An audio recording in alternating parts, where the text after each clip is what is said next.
Hey, I'm Mike, and this is Riding in the Ozarks. And a few years ago, I did a video about Harley Davidson working with QJ Motors in China to create a small displacement model for China.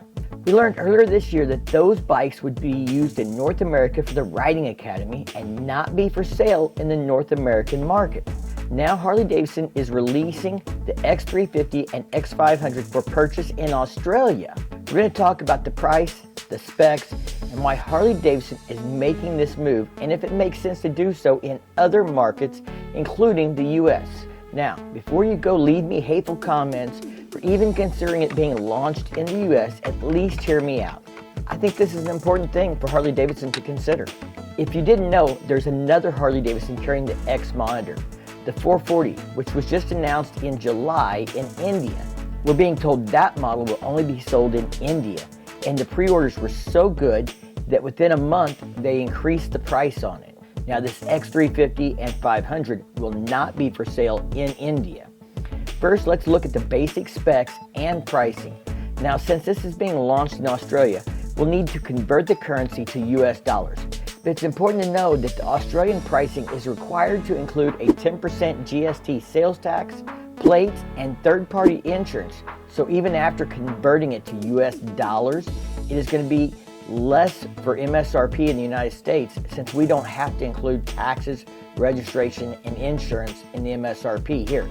I can't speak for other countries. The X350 has dual disc brakes in the front and a single disc rear, all LED lighting, mid-controls, a liquid-cooled 353cc parallel twin powertrain, adjustable inverted front forks, and adjustable monoshock in the rear.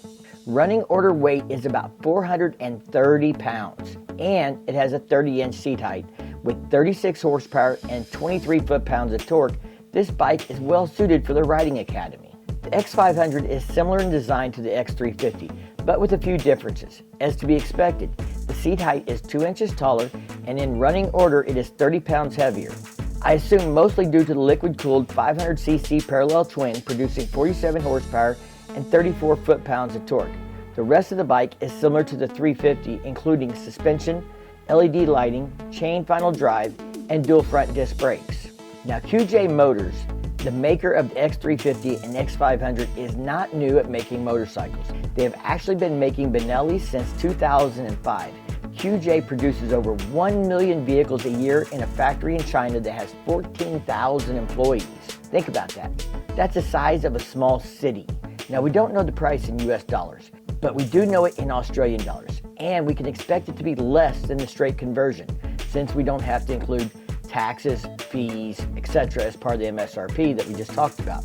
That means you could expect the X350 to be around $5,000 at a guess, and the X500 should be less than $7,000. My guess, my estimate, based on the conversion rate.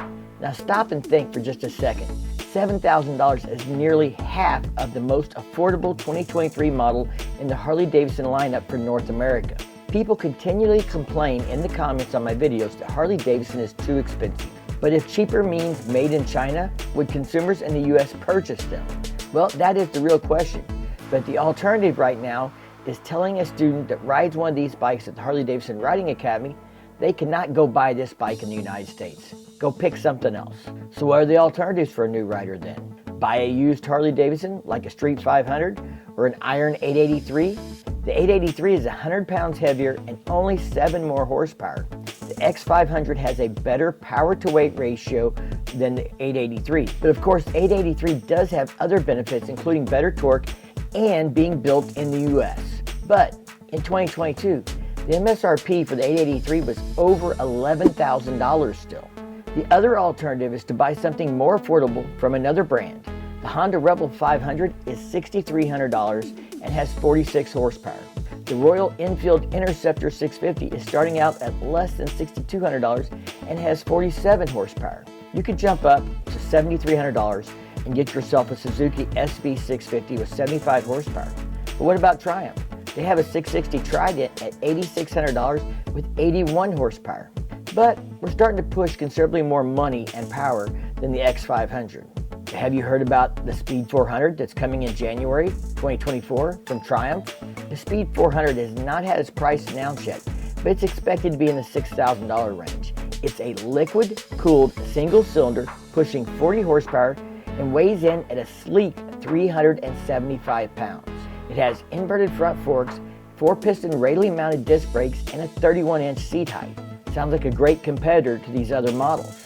The problem I see for Harley Davidson is that new riders can start out on a Honda or a Triumph and develop brand loyalty and stay within those brands as they mature as riders and have a good selection of motorcycles, even if their riding style and preferences change. That is the real threat to Harley Davidson in my mind. I've always believed riders age into Harley Davidson. As they get older, they have more disposable income. They become more concerned with comfort and less with speed.